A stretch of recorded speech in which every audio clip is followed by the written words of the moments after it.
UK hasn't beaten Florida in 28 years, and tonight they wanted to end that streak. Highlights of the Cats versus the Gators. And UK fans packed Commonwealth Stadium to cheer on the Cats. We'll take you there for a look at all the excitement. And police in Berea say they found a man's body on the side of the road. Tonight, we're tracking the investigation into what happened. Tracking, alerting, protecting. This is WKYT News at 11. Thanks for staying up with WKYT. I'm Kristen Kennedy. 1986 was the last time UK beat Florida on the football field. And unfortunately, the Cats will have to wait another year to break that streak. WKYT's Lee K. Howard is here to wrap up tonight's game. Hey, Kristen, you know, all week Kentucky players have been hearing that this was the year that they were to beat Florida. But the Gators weren't just going to hand over that victory. A sold-out Commonwealth Stadium on hand for this one. Kentucky's first offensive possession on 3rd and 10. Patrick Toll's pass tipped and then picked off by Vernon Hargraves. Now, there was question this week if Hargraves would even play in the ball game. Returned down to the 20-yard line. Toll's actually the one to make the touchdown-saving tackle. Ensuing drive, Gators going for it on 4th and goal. Will Greer flushed outside of the pocket. He scrambles right, reaches for the pylon, and scores. After a Kentucky field goal, Florida would find the end zone once more in the final seconds of the first half. Kelvin Taylor gives Florida the 14-3 lead at the break. Wildcats facing a 3rd and goal from the 5 to start the 4th quarter. Toll's pass intended for Blake Bone sails high. Once again, the Wildcats kept out of the end zone. That was a theme all night long. But still, Kentucky with one last drive and a chance to win it. Under a minute to go, facing a 4th and 27. Here's a prayer. Toll's pass intercepted. And that is how it would finish. 29 times now in a row that Kentucky has lost to those Florida Gators. Kentucky comes up short once again to the Gators, 14-9. We will have much more on this game coming up a little bit later in game time. Kristen? Lee K. UK fans packed Commonwealth Stadium tonight to cheer on the Cats, and many went home disappointed after UK's first loss of the season. Garrett Weimer is live outside Commonwealth Stadium talking to fans who had hoped the Cats would break their 28-year losing streak against the Gators. Hey, Garrett. Come on, ridiculous. Well, Kristen, it was not the outcome Cats fans I talked to all day had hoped for or honestly really even expected. The sold-out crowd here may not be going home happy. A disappointing finish, though, to what was an afternoon of excitement leading up to the game here at the new Commonwealth Stadium. Just 3 games in, it's already been an exciting season for UK football fans. Have you seen our defense this year? Hello. Yeah, awesome. Fans turned out and turned up early, getting ready for a big conference matchup they were confident they'd win. We've been waiting for it, and we know it's going to happen today. So we want to be here to see it. Yep, 28 years is long enough. Yeah. Go Gators! Yeah! But the game also brought to Commonwealth a lot of Florida faithful, likewise confident they could take care of the Cats. Yeah, I come all the way up from Florida wanting to see a good game. I hope it's a good, tight game. I hope no injuries, and I hope the fans are, accustomed to, receiving some of us orange in the stands. So.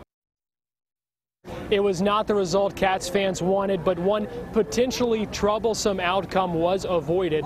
If UK fans had stormed the field after the game, as many people expected, if they would have won, then UK would have faced a hefty $250,000 fine. Still a big crowd here tonight, and now heading home without the win that they wanted. Live outside Commonwealth Stadium, Garrett Weimer, WKYT. Garrett, thank you. Fans out at tonight's game got a little taste of fall. Temperatures across the Bluegrass will continue to drop this weekend. Meteorologist Jim Caldwell is tracking changes to our warm days. Yeah, change is coming, and it started sweeping through earlier, and the folks out there actually got a few sprinkles on them before the game and a little bit during.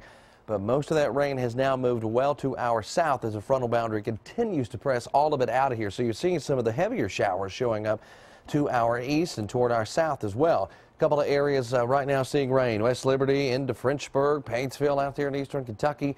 We also tracked some shower activity as well from Jackson down to Hazard. So that's kind of the first little batch making its way through. Now temperatures will continue to fall as we go through the overnight. That's going to be the next issue that a lot of us run into. Right now, you see that we're staying steady in the 60s, low, mid, and even some upper 60s showing up across southern and eastern Kentucky. Now, what happens overnight tonight is that cooler air from that northerly wind that's now filtering into the area will deliver low and even mid 50s for most of the area. So we'll start off a little bit chilly, and we won't recover quite so well tomorrow either. Still be a comfortable day. We'll take a closer look at that coming up.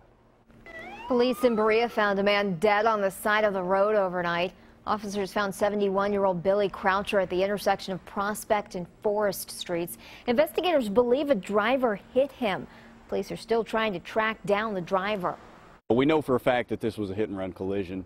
Our accident reconstructionist was called to the scene. We had it roped off for about 3 hours while we processed the scene, collected evidence. Neighbors say they have seen Croucher walking around in that area often late at night.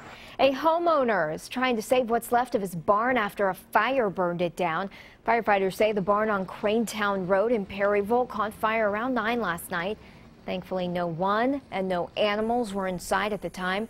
The owner says he lost a vehicle, tractors, and several pieces of farming equipment. He's lived on the property for 35 years, and he says the barn has been there even longer.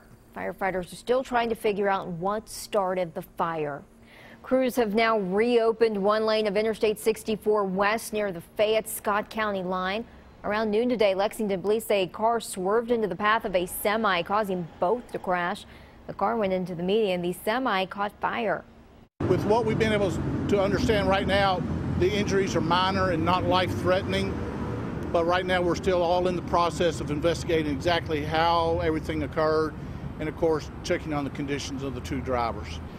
Crews did take both drivers to the hospital to be checked out. An attorney for Rowan County Clerk Kim Davis has responded to a report claiming the marriage licenses being issued there are not valid. An attorney for one of Davis's deputy clerks, Brian Mason, filed the report. It says Davis has removed her name and the name of the county from the marriage licenses. Mason's attorney says Davis is disobeying a federal judge's order by altering the form. He also says the altered forms are not valid.